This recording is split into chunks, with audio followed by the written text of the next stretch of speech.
lo que me parecía interesante de esta imagen era el tema del no recibir, porque en las fotografías, digamos, que se publican en el feed, puede haber respuestas, digamos.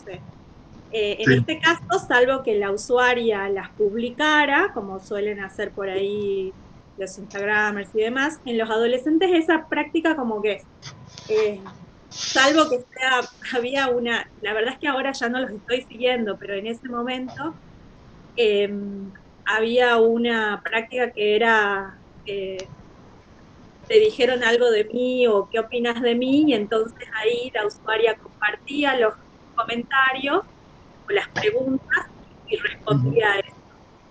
Entonces me parecía como interesante el tema del contexto sociocultural, trabajar sobre eso y de frames, porque me parecía que hay, eh, digamos, todos los comentarios escritos que aparecen, eh, por un lado, no se terminaron de interpretar si no estuviera la imagen. Y no está la imagen. De hecho, yo me planteaba si ponerla o no, porque al perder la imagen, ese es otro tema de incorporar o no el capítulo, pero hay un montón de elementos que yo también siento que como investigadora se escapan, que tienen que ver con la cultura adolescente o juvenil. ¿Y qué se está, digamos, qué se está esperando de ese mensaje? Como por ejemplo, no hacemos nada con la panza, ¿eh? Yo puedo como presuponer o inferir que se está esperando, en realidad te dé un mensaje opuesto, o sea, como dices, no, estás divina, estás hermosa, eh, y que haya un intercambio, pero bueno, me parecía que, sobre todo a mí, me faltan muchos elementos que en algún punto con digamos, con las entrevistas o los grupos de discusión que he hecho, puedo completarlos, pero no completamente. Bien. A mí me pareció interesante, bueno, no solo por esto, digamos que tampoco termino de entender, porque vamos haciendo aproximaciones. Cuando hemos hablado de cibercontexto y cibercultura, un poco hablamos de esto, de la cultura juvenil, de la cultura adolescente, y lo que tratamos de hacer es reconstruir un poco esa cultura que nos permite explicar ciertas prácticas, ¿sí? Esperen que termino de separar acá las frases. Ahí está. Para que se vean todo lo que lleva de texto escrito esta imagen. Y decía, y de algún modo tenemos que reconstruir la cultura juvenil o la cultura adolescente que nos permita explicar esa práctica, es decir, que es lo que estaba diciendo Evangelina, ¿no? Un poco tenemos una foto de una chica joven en el interior de su habitación, en ropa interior, con distintos textos, ¿sí? Y una encuesta que invita a participar, ¿sí? Con dos opciones. Y ahí tenemos como una explicación, ahí me interesaba mucho la ligación entre la idea de frame y extimidad, pero que tampoco se termina de explicar, por lo menos en los textos que yo he leído, tal vez Evangelina me pueda ayudar, el cómo se fue generando esta idea de extimidad, es decir, esta idea de exposición de lo íntimo, que se naturaliza, que empieza a formar parte de nuestra cotidianidad, y decíamos, posiblemente no a este nivel, pero sí publicarnos en actividades familiares, sí publicar nuestra comida, sí publicar nuestras tareas diarias, digo, eso también es íntimo, o lo era, ¿sí? Y de repente también, ya estamos hablando de no tan jóvenes, sino gente de nuestra edad, promueve la intimidad de diferentes formas, ¿sí? Acá hay una intimidad que tiene que ver con la erotización y la sexualización, pero lo que no logro ver yo, tal vez por eso te pedía, Evangelina, que me ayude, es cómo se formó esa intimidad. Es decir, en términos de frame, cómo llegamos a formular la idea de que lo íntimo podía ser público o de que podíamos construir una situación comunicativa donde lo íntimo era comunicable públicamente, ¿sí? Porque tampoco me cierra la idea de esta sensación de intimidad. Digo, no creo ni que esa chica ni que uno tenga verdadera sensación de intimidad cuando publica algo. Entonces, ¿cómo juegas? ¿Qué es la definición que dan muchos para explicar esto? Es decir, para explicar por qué se publican cosas íntimas en las redes sociales. Bueno, el usuario tiene sensación de intimidad aunque tenga 3.000 amigos. Eso de algún modo es menospreciar la capacidad del usuario de separar lo público y lo privado. En todo caso, habrá que explicar por qué generamos esta idea. No sé, Evangelina, si vos tenés ahí alguna respuesta. Me parece lo que puedo comentar, digamos, en realidad para tratar de explicar, yo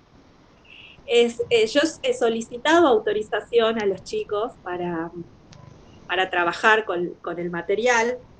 Muchos, nada, claro, tienen 5.000 no sé cuántos millones de Claro. amigos, entonces no han recibido nunca el mensaje, no lo han contestado, pero los que lo han contestado me han dicho que no se podía, que no los podía utilizar, han sido los menos. Uh-huh. Entonces, bueno, yo he decidido sacar esas imágenes del corpus y demás. Entonces lo que me planteaba es, eh, digamos, pensando en las performances, ¿no? De Sí, intimidad o de extimidad, evidentemente hay una exposición, por un lado, del espacio íntimo de la habitación, de la cama extendida, del cuerpo, pero tiene, tiene un objetivo tiene que ver con el intercambio dentro de, digamos, también yo me planteo a ver cómo realmente consideran que esa imagen solamente llega a personas de su edad, pero bueno, hay un objetivo que tiene que ver con ese intercambio y que además, después de que esa imagen se pierde, es como que claro, cuando se elimina, digamos, después de 24 horas, eh, la cuestión de la performance y de la cosa efímera, ¿no? Pierde interés para ajá. ellos, ¿no? Me parece que en realidad hay como ida y vuelta entre la privacidad y la actividad. Bueno, envuelta en eso estoy en este momento. Bien, se te corta un poquito algunas partes, pero bueno, lo que sí me parece interesante pensar, para pensar esto, desde la pragmática, la relación de Frame, es esto, la existencia de cierto código, es decir, código no escrito, de que eso no trasciende el tiempo y la comunidad. Digo, no está destinado a personas mayores, ¿sí? No está destinado. Puede trascender la comunidad específica, pero siempre que se mantenga dentro de la cultura juvenil. Digamos, la traición de alguna manera a ese código es si eso llega a la intervención de otras personas mayores. Eso creo Total, que, por un lado. totalmente. Y por el lado temporal, si eso reaparece después, es decir, porque hice captura de pantalla, porque por alguna forma siempre puede reaparecer, reaparece en otra instancia, también hay una violación del código de lo efímero. Entonces tenemos como dos códigos funcionando ahí que tienen que ver con la comunidad y lo temporal, ¿no? Totalmente. A mí me llamaba la atención porque lo que trataba como de dejar asegurado tenía que ver con el hecho de que se iba a anonimizar los Ah, datos, se iba a cuidar el tema de... Y entonces las primeras preguntas que me surgían tenían que ver con esto. Bueno, pero a ver, ¿esto es privado? uh-huh, No, porque yo he accedido a tu cuenta sin solicitarte claro. eh, acceso, tu cuenta es pública y demás, pero bueno, es un no tajante, y entonces tiene que ver Sí, evidentemente vos lo has puesto como en palabras muy concretas, con esto del tiempo y de la comunidad. Digo, El pienso objetivo que es esa imagen, digamos. sí, sí, sí, y pienso incluso en la invitación a la opción, digamos, está dicho ya te hablo pendeja o duerma mi hija y no tiene que ver con códigos de edad, digamos, sino que se invita a participar a los coetáneos, es decir, a quienes tienen su misma edad o comparten su generación. No es que yo voy a entrar a participar y le pongo y elijo una opción y es válida, no, probablemente me salte no solo ella, sino toda la comunidad de jóvenes, así, escúcheme, usted es viejito, usted no puede participar. Entonces, esas instancias donde podríamos buscar comentarios o sanciones, pueden darnos alguna idea de cuáles son los límites en los que por lo menos se pretende y se intuye que va a circular cierto juego. Digamos, es decir, ahí la exclusión de edad creo que es importante, creo que genera comunidad a nivel de edad, trascendiendo cualquier tipo de frontera, por lo menos como hipótesis, es decir, no es la comunidad del colegio, no es la comunidad de Tucumán, digo, no importa que sea de dónde sea la comunidad, siempre que se mantenga dentro de ciertos límites de edad, ¿sí? Y no permito la participación de otras edades. Eso me parece fundamental. Y después, la no circulación fuera de los límites temporales establecidos, lo cual puede ser también otro. Y ahí sí hay que ver cuáles son las formas de sanción a esa circulación y si la propia comunidad joven a esta que apuntaba entiende que esos son los códigos. Entiendo que sí, digamos, porque no todo sale de ese circuito, así que debe suceder, eso sabrás vos un poco, pero se me ocurría que en términos de frame, digamos, de situación imaginada, por definirlo rápido al frame, funciona eso. La situación ideal imaginada de esto que publicó es esa. Entonces, imagino que la opción entre ya te hablo y duerma la van a tomar aquellos destinatarios a quienes me dirijo. Y, y entonces apelo a ese código de juego y ahí sí expongo una intimidad que en realidad no la considero expuesta porque se mantiene dentro de lo que yo considero una comunidad. Bueno, ahí está interesante. Lo estoy pensando en realidad con vos y con tu ejemplo, nada más. Sí, la verdad que vengo muy, muy complicada con bueno, de tomar un montón de decisiones y de análisis. Me ha parecido como muy concreto lo que me planteas, así que te agradezco un montón. Bueno, ojalá sirva. Habrá que volver a hablar con ellos, a ver eso, cómo lo piensan ellos, es decir, en el momento que lo están haciendo reconstruir. Bien, vamos Silvia, bueno, ahí habías tomado sobre todo Escandel y las distintas distinciones contextuales, contexto físico, empírico, práctico, ocasional, histórico. Y bueno, mi pregunta era, ¿cómo operan o cómo ves que operan estos contextos en el ciberespacio, digamos, o en el cibercontexto?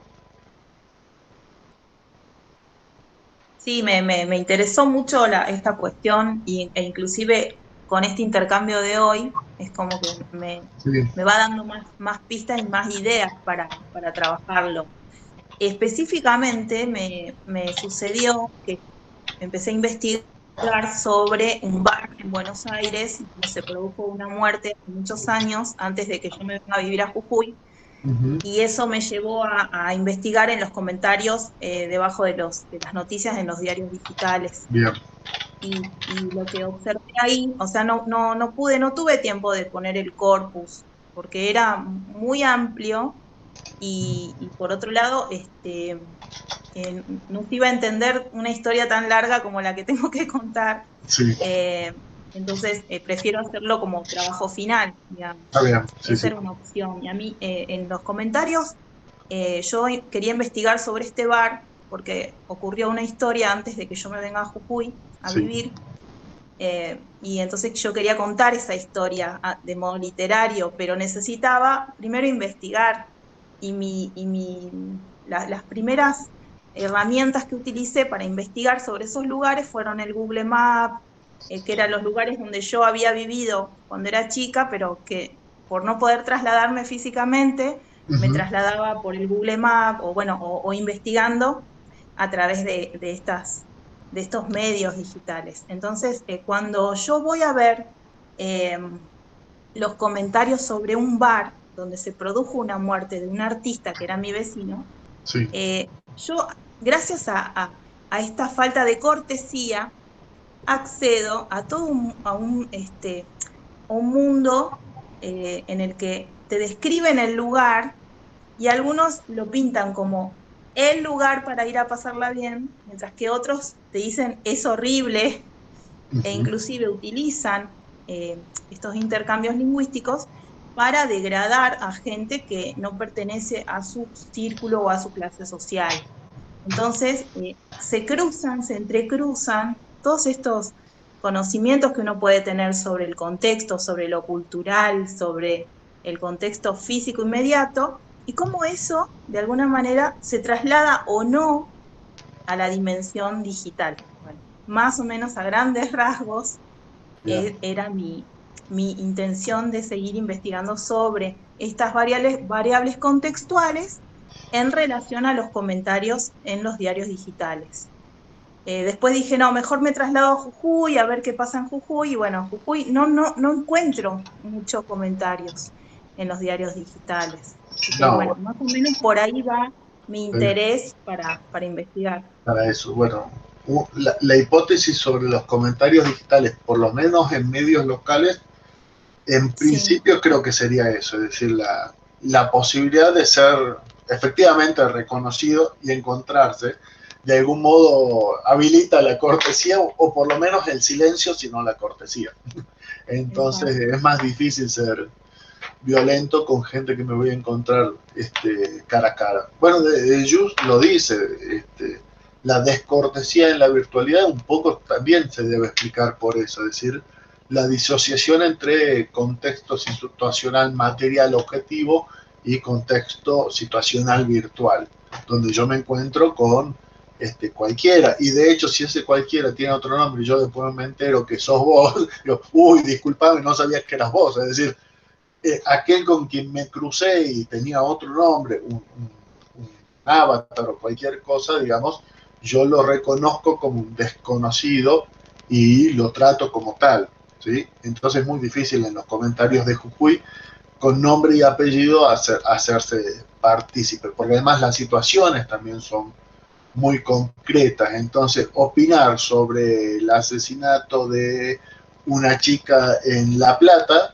es mucho más fácil como jujeño que opinar sobre el mismo asesinato con las mismas condiciones acá en Jujuy. ¿Por qué? Porque tiene que ver con... Y también eso lo pude observar brevemente porque también es un tema mío de interés. En Instagram, cuando hay, por ejemplo, hay una médica que es muy famosa, tiene muchos seguidores, se llama Sol Despeinada, capaz que la conocen. Yo la sigo en Instagram, pero digo, cuando ella hace un vivo, habla sobre temáticas de sexualidad, sobre el placer, y bueno, se dispara también a cuestiones de género, feminismo y demás. Sí. Pero noto que en Jujuy no, y cuando ella empieza a hacer el vivo, es muy interesante cómo las interacciones son tan rápidas que el ojo humano es imposible que lo pueda seguir. Cuando... Pero ahí se te cortó o está silenciada, Silvia, no te escucho. Quedó congelada. Bueno, mientras esperamos, Silvia, no sé si me estás escuchando, mientras esperamos que vuelvas, vamos viendo. Fernanda, habías hecho sobre Twitter y la selección de tweets a partir del hashtag Yokai, que tenía que ver con el yokai en la escuela pública, y sobre todo con la reproducción por parte de Baradel, ¿sí? Y todos los insultos y demás representaciones que despertó. Comentanos un poquito. Sí, en verdad yo estoy como trabajando con un corpus de notas periodísticas y diferentes discursos del discurso de la información, y sí me interesaba como empezar a armar un corpus que fuera sobre todo en Twitter para trabajar así como las características de esa situación de enunciación. Y trabajar con dos hashtags, Aprender 2016 y Yo Caí, que fueron como los dos hashtags de ese día, o que tienen que ver con los resultados del Aprender 2016. Y tomé ese como una forma, esto que decía ahí en la publicación, tomé desde el tuit de Baradel, porque, bueno, como un enunciador relevante, y las respuestas, sí. Cómo se construyen esas respuestas al tuit de Baradel. Seleccioné algunos, por supuesto, no seleccioné uno solo de los que adhieren como a su posición, y como para dejarlo, para ver esa continuidad de la metáfora de caer, levantarse. Y después eso, cómo me resulta muy interesante la teoría de la relevancia para poder pensar cómo se construye ese contexto, digamos, en función de la activación o de la operación sobre creencias y conocimientos. Como esto que venimos viendo en el discurso de la información acerca de, como vos hoy decías,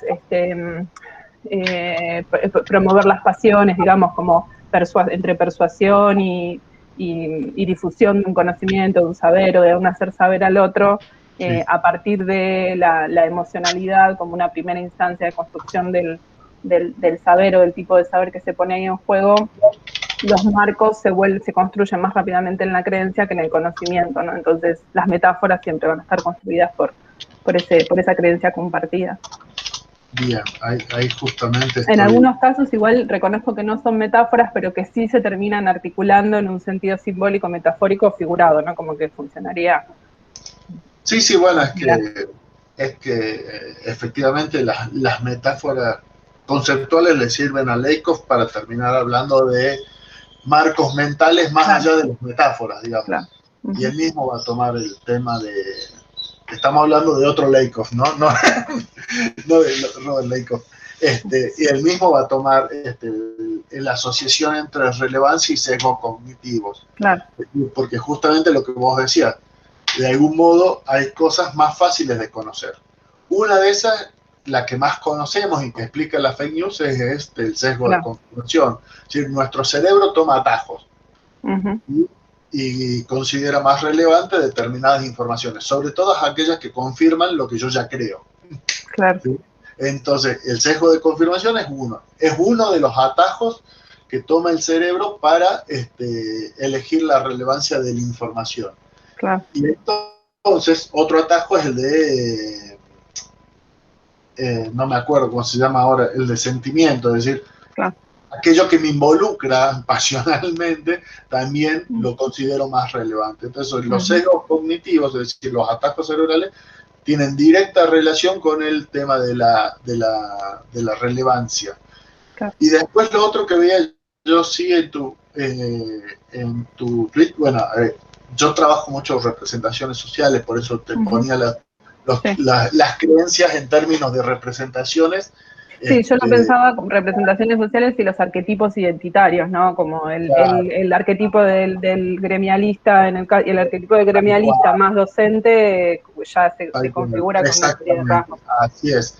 Más gordo, más barbudo, más pelo largo, digamos. Una suerte de, digamos, es decir, una suerte de arquetipificación de Baradel en función de diferentes rasgos, es decir, por un lado gremialista, docente, pero más pelo largo, entonces aparece mucho lo de sucio, digamos, vinculado con su figura. Y tiene que ver con lo que esto es 2017 y tiene que ver con esa construcción de Santiago Maldonado artesano, digo, está operando ahí esa misma identidad esa misma como lógica. parte de la construcción de ese mismo. Bueno, de todas maneras, en próximas clases vamos a ver uno de los artículos que es lo tenés disponible de todas maneras en la revista donde estaba el artículo de Baclina, la revista Posta, sobre retórica y análisis. Sí, lo vi el nombre en el índice, pero no leí el artículo, pero sí. Bueno, ese tengo es ahí como guardado. Es un esfuerzo. Igual te van a servir otros esfuerzos que están ahí y en otros libros también, que tienen que ver con el comentario como género discursivo, pero que de todas maneras se parece mucho a algunas cuestiones de Twitter, ¿sí? Bueno, así que no sé, ¿alguien más quiere? Y después tenemos un artículo también de Alcántara Pla, que es otro de los reconocidos estudiosos de la ciberpragmática y del ciberlenguaje, que es una metodología para el análisis del discurso digital en Twitter. ¿Sí? Así que bueno, esto lo vamos a compartir a partir de la próxima clase. Justamente la conversación de hoy tiene que ver un poco por dónde van sus intereses y ir focalizando la bibliografía específica para cada uno, para cada una. Es decir, entonces Fernanda posiblemente, si va por ahí, no quiere decir que no le deje disponible la otra. Bueno, sí conversar particularmente sobre el tema Twitter. Bien, sí, una de las cosas que no pude como recuperar en ese corpus, porque ya era como, digo, en estos casos que tomé, tiene que ver como con una característica de Twitter, no sé si está en otras redes, que es como la polifonía, digamos, en la situación de enunciación, que no solamente es un enunciador distinto, sino que hay casi como dos locutores en algunos tweets. Ese desdoblamiento que hay del locutor es como un fenómeno muy interesante, pero no encontré justo ningún ejemplo de... ¿A qué te referís con el desdoblamiento de dos locutores? A veces aparece como con rasgos formales, viste, con los asteriscos, con el uso de asteriscos para señalar una acción contraria a la que se está describiendo. Aparece como una situación más una opinión, y después de eso una situación narrativa entre asteriscos que contradice, digamos, lo enunciado en el segmento anterior, o la ironía en los comentarios. No encontré, porque a veces voy haciendo capturas de pantalla, pero de no sé si había guardado el registro, alguien que hace un comentario irónico, otro que le responde como insultándolo por ese comentario irónico, y le sigue el juego y le dice, mira vos, digo, y hay como un desdoblamiento permanente ahí de esa situación, o quienes reconocen la condición irónica de Twitter y sin embargo discuten con otro desde lo literal, digamos, ¿no? Claro, y entonces se crean como, dentro de un mismo hilo se crean dos hilos posibles. Dos hilos posibles. Bueno, ahí tenemos varias disparadores. Por un lado, algo que no hemos llegado a ver, pero que lo di por presupuesto, que es la importancia de la teoría de la enunciación para la pragmática, y después, por supuesto, los conceptos de dialogismo, polifonía, ¿sí? Y también la idea de una voz colectiva. Habíamos dicho, no sé si ahora lo habíamos dicho, pero la voz colectiva no existe. Digamos, ¿en qué sentido no existe? En que todos son voces individuales, ¿sí? Salvo algunas figuras de autoridad en las que se delega cierta representatividad de la voz colectiva. En Twitter, en cambio, pasa con los comentarios, como lo hemos hablado, de algún modo se va formando una identidad a partir, pero en Twitter hay una continuidad que no es solo una tribuna que alienta, no es, bien, Fernanda, bravo, sos capa, qué sé yo, y que complementa, sino que continúa el argumento, es decir, es un solo texto argumentativo construido por una comunidad ideológica, con mucha mayor velocidad que los comentarios y con mayor consolidación, digamos, identitaria que en los comentarios de otras plataformas. Entonces, ahí sí se construye una voz comunitaria que ya no es la delegación de autoridad, o no es solo la delegación de autoridad de la voz comunitaria, sino es efectivamente una voz comunitaria en términos de comunidad concreta, ¿sí? Que se construye a partir de las múltiples voces individuales, ¿sí? Pero que considera que todas esas voces van construyendo un mismo texto. Y en esto que vos decís, es decir, yo leía lo de Baradel, que era muy breve, pero de todas maneras, quien completa los comentarios anti-Baradel, digamos, de algún modo, continúa el hilo argumental del anterior, ¿sí? Va todo el tiempo sumándose. Sí. Entonces vos lo podrías sacar al enunciador, borrar esa parte donde dice el nombre y creer que es la misma persona.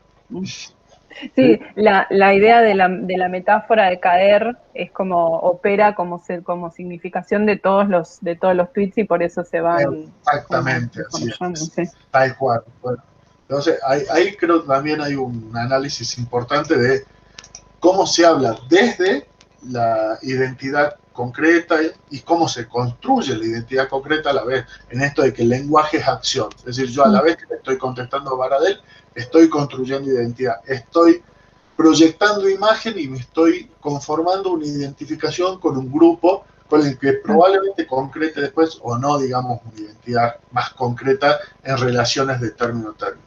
¿Maya estaba o no estaba? A ver, no. Cada vez somos menos. Bien, en el caso de Maya ha sido un aporte, después volvemos sobre Carmen, que estaba por ahí.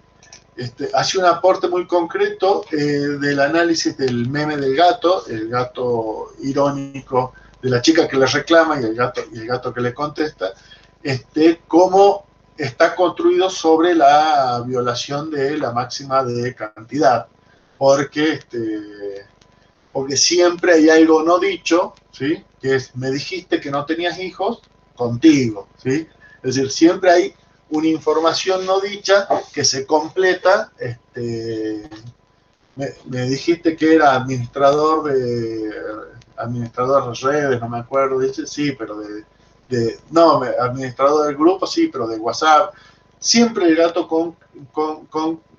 contesta completando algo no dicho, ¿sí? Y entonces viola la máxima. Y la observación en función de eso es que es real, es así, pero gran parte del humor se construye sobre la violación de las máximas, ¿sí?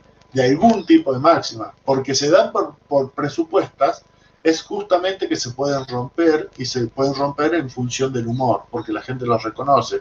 Justamente el humor se construye sobre el que habla de más, sobre el que habla de menos, sobre el que habla mal, ¿sí? En el sentido que no se lo entiende, sobre el que utiliza las formas erróneas para el momento, es decir, demasiado protocolar para un momento o demasiado informal para otro. Es decir, el humor se construye sobre violaciones de las máximas. Entonces, es un buen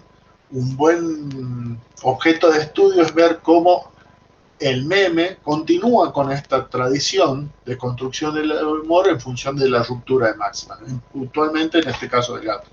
Y después nos queda, de las presentes, nos queda Carmen, creo.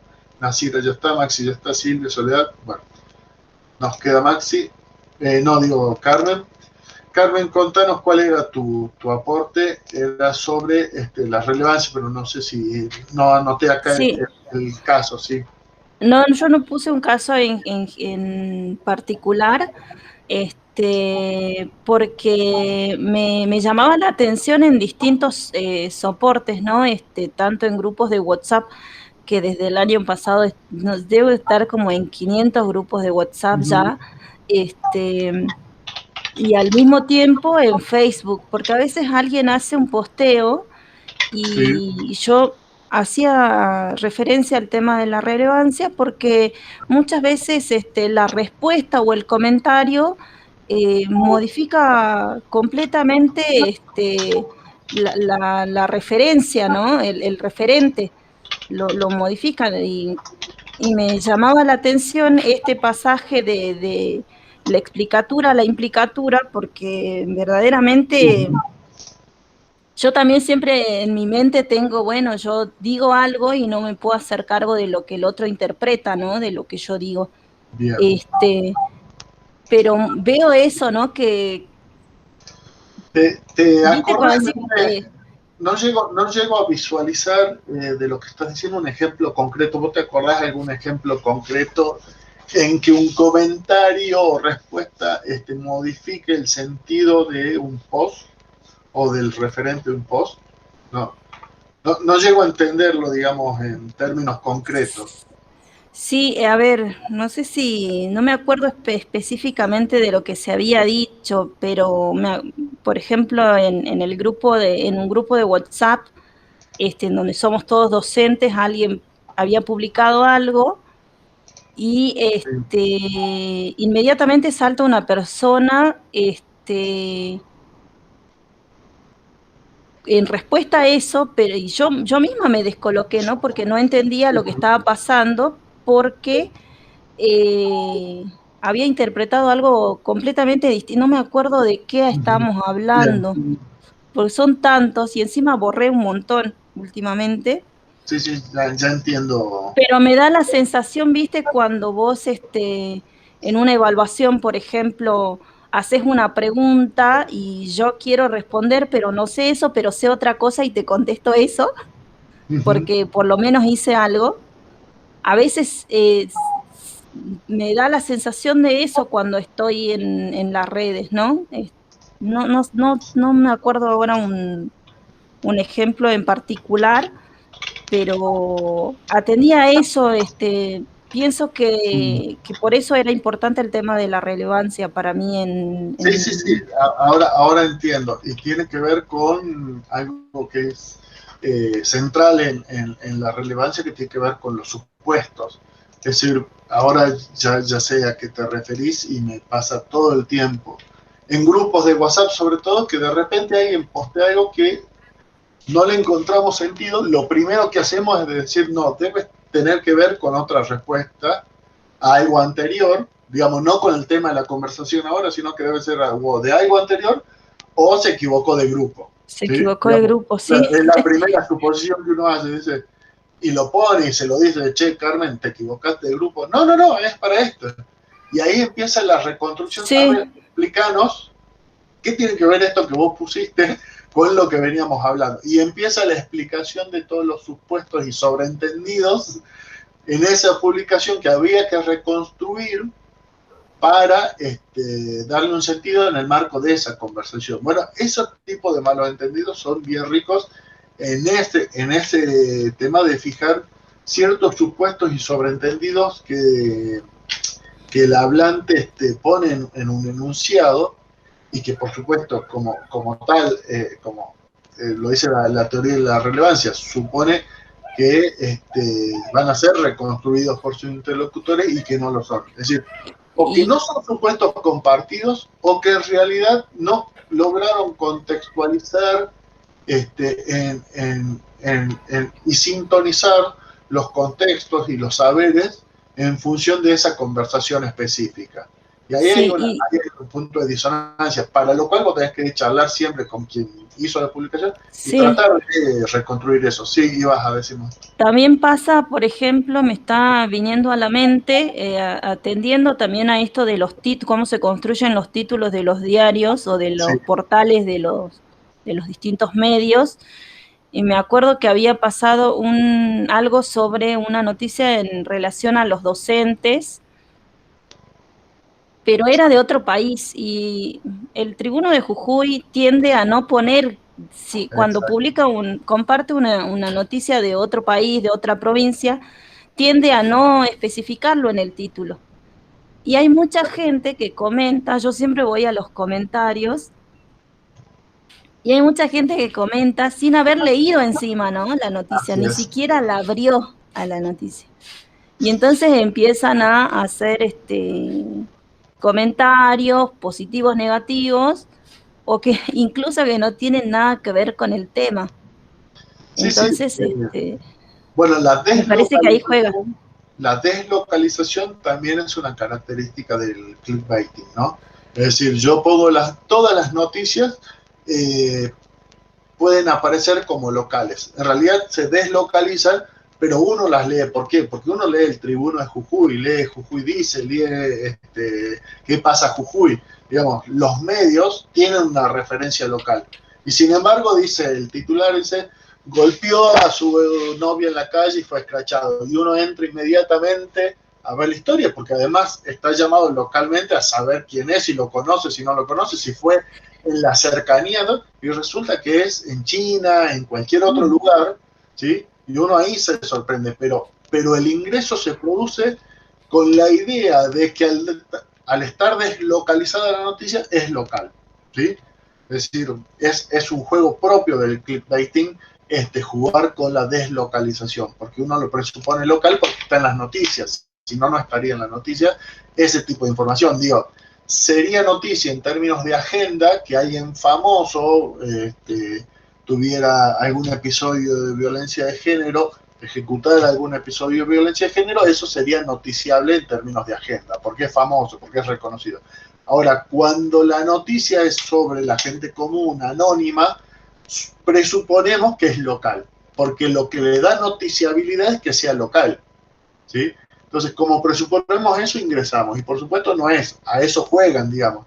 Y entonces ahí está todo puesto, los presupuestos, digamos, los supuestos en vinculación con las noticias. Todo lo que nosotros suponemos al hacer clic. Bueno, todo eso es un trabajo de reconstrucción bien interesante que en la Argentina todavía no está desarrollado. ¿Cuáles son todas las suposiciones con las que juega el clickbaiting? Digamos, bueno, esta es una, la de considerar que cuando habla docente insultó a sus alumnos, ¿qué pensamos? Es un docente de acá de Jujuy, digamos, porque lo está informando el tribuno de Jujuy. Y además vamos a ver de qué colegio es, si lo conozco, si no lo conozco, si hay alguien de ese colegio, digamos. Es parte del sentimiento de localidad y de identidad local y de construcción de ese chusmerío local. Y sin embargo, entrando resulta que fue en otro lado, ¿sí? Pero al mismo tiempo que se deslocaliza por ese motivo, genera una idea de identificación, porque tampoco se comparte cualquier cosa, una idea de identificación que transnacionaliza determinadas representaciones. Entonces, cuando yo entro a ver docente insultó a sus alumnos, de algún modo va fortaleciendo mi concepción de los docentes. Digamos, yo entré a ver porque presuponía que hay docentes que insultan a sus alumnos, que ya los tenían mal catalogados, que se junta con la representación de Baradel, etcétera, etcétera. Digo, entonces, al notar que la noticia es china, digamos, me desilusiona por el lado de lo local, ¿sí? En términos de relevancia, pero reafirma a la vez determinadas representaciones o creencias, ¿sí? Entonces tampoco es que se comparte cualquier cosa, ¿sí? Hay siempre una idea de ir fijando determinadas representaciones. Entonces, se tomó tres botellas de vino y salió a caminar desnudo por la peatonal. Yo pienso que es jujeño. Entro, lo veo, y además pienso que es jujeño porque hay un prejuicio de la jujeñada respecto al alcohol, etc. Entonces, entro, veo y resulta que no tiene nada que ver, aconteció en un pueblo de España. Pero eso no quita que me reafirma ciertas nociones de la jujeñidad y el alcohol, o por lo menos de la vinculación del alcohol con ciertas prácticas. No sé si se entiende. Siempre se juega con esos dos. Toda esa reconstrucción de supuestos es bien interesante en el clickbait. Bien, bueno, estamos llegando al final de la clase de hoy, que ha sido, espero que haya sido agradable en este sentido de conversar sobre algunas propuestas de la ciberpragmática. Yo la define muy claramente. La ciberpragmática no es más que la pragmática aplicada y puesta en operatividad al ciberdiscurso o al discurso en los medios digitales. Y lo señala también, casi no cambia en nada su teoría. La teoría, por supuesto, sí, la teoría siempre se va repensando, pero gran parte de los aportes hechos sobre la conversación, sobre la cortesía, sobre la relevancia, siguen estando absolutamente vigentes. Todo lo que es inferencia, todo lo que es contenido implícito, siguen estando vigentes y es parte de nuestra actividad. Y de hecho él va a formular un marco teórico de análisis cuyos dos componentes principales son la teoría de la relevancia de Spielberg y Wilson y los distintos modos de la cortesía, como yo les mostré. Y llega en el tema de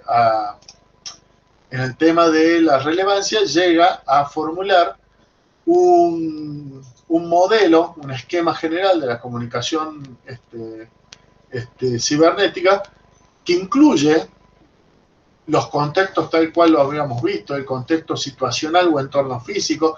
Esto es importante que lo entendamos por esto del juego que se produce entre el contexto situacional, entendido como entorno físico, y el contexto situacional, entendido como contexto de plataforma o de internet. Digo, porque hay un juego ahí, qué sé yo, el caso prototípico es el cibertrabajo, es decir, yo estoy en términos de internet dando una clase y resulta que estoy con pantuflas y pijama, por ejemplo, en términos situacionales, o está mi hijo acá, pero el recorte contextual que realizo para la plataforma es otro. No sé si se entiende. Entonces, hay una vinculación ahí que hay que incluir. También menciona, por ejemplo, todo lo que es sexting o chat erótico. Dice, bueno, uno puede estar teniendo un chat erótico y construyendo una situación de erotización en internet y sin embargo en la casa estar en un pijama del abuelo y recostado y cualquier otra cosa. Es decir, el contexto situacional en tanto entorno físico objetivo existe y se condiciona mutuamente con el contexto situacional entendido o frame o enmarque que yo le doy en internet. ¿Sí? Por supuesto, también funciona el contexto sociocultural en tanto conjunto de conocimientos y el contexto que es lo que Maxi hablaba, por ejemplo, en WhatsApp, que es el conjunto de enunciados previos. Todo lo cual, habíamos dicho, constituye el contexto cognitivo, tanto de emisor como de receptor, y que deben sintonizar lo más posible, ¿sí? Perdón que tenía una pestaña. Y que deben sintonizar lo más posible para que se entienda, ¿sí? El contexto cognitivo de uno y otro. Todo hace que se presuponga relevancia. Acuérdense que relevancia habíamos visto que es la idea de que si yo enuncio algo, tanto oral o escrito, es porque vale la pena intervenir en el espacio del silencio o en el espacio de la página en blanco o del comentario para decir algo. Es decir, todo acto ostensivo porta en sí mismo la garantía de su relevancia. El solo hecho de ser dicho, un enunciado, de algún modo se entiende que es relevante. Si después entiendo que no era relevante, trataré de borrarlo si la plataforma me lo permite. Pero en el momento entendí que es relevante. Y el hecho de que esté dicho y esté escrito, ¿sí?, hace que mi interlocutor lo entienda como relevante. Es decir, que vale la pena intervenir, pienso yo como emisor, pero también que vale el esfuerzo de interpretarlo, piensa mi interlocutor, ¿sí? Y cuando es demasiado el esfuerzo que yo tengo que hacer para interpretarlo, es cuando entra esta idea de irrelevancia, ¿sí? Esto que decía Carmen recién. ¿Qué tiene que ver este comentario? Cuando yo pregunto qué tiene que ver, o a dónde va, por ejemplo, cuando estoy escuchando un relato, ¿a dónde va? Es que cada vez creo que es menos relevante lo que se está diciendo. Es decir, o que me falta un montón de información para construir esa relevancia, se me está pidiendo demasiado esfuerzo para que esto sea relevante. Entonces lo primero que hago es decir, bueno, o se fue de tema, o no tiene nada que ver con el tema, ¿sí? Se dispersó, ¿sí? Entonces, esto es lo que él dice predicción de relevancia, ¿sí? El usuario, a partir de todo su conocimiento y a partir de la imagen que se hace de su situación en Internet, predice que su enunciado va a ser relevante. Y además el destinatario, el interlocutor, va a buscar esa relevancia. Por eso, el esfuerzo que tenemos aún en estas frases, como decía Carmen, que suenan raras, ponemos todo nuestro esfuerzo cognitivo en decir, no, pero tiene que tener algún sentido, porque si lo puso es por algo, ¿sí? Bueno, y a partir de ahí genera este modelo Francisco Lluz, ¿sí? A partir del principio de relevancia. Bueno, de todas maneras, sobre esto vamos a hacer un breve videito asincrónico explicativo, porque además me interesa también entrar en otra parte importante, que es la cortesía, tal como la entiende Diana Bravo, ¿sí? Y conjugando una serie de autores, y luego la descortesía, que como hemos visto es un signo de los tiempos. Bueno, hasta acá llegamos por hoy. ¿Preguntas? ¿Les parece bien? ¿Van bien con el curso? Hasta ahora vamos siguiendo, ¿sí? Bueno, les agradezco la presencia de hoy, la participación de hoy, y nos vemos entonces el próximo martes. Ya he recortado la lectura obligatoria a uno solo, al Ciberpragmática 2.0, y voy incorporando otras, pero también queda abierta la posibilidad, lo digo ahora que estoy grabando también para todos y todas, que me pidan bibliografía específica para los temas que les interesen, porque a partir de ahora empezamos a hablar sobre eso. Es decir, sobre qué temas específicos les interesa y vamos charlando, bueno, qué pasa en Twitter, de ahí por supuesto, cuando hablemos con Fernanda qué pasa en Twitter, le va a servir a Silvia para que pasen los comentarios, digamos, porque no están unos dislocados de otros. Bueno, nos vemos el martes y ya se han abiertas las consultas. Gracias. Bueno, hasta la próxima. Chao, hasta luego. Gracias. Chao, muchas gracias. Cuídense. Nos vemos, hasta luego.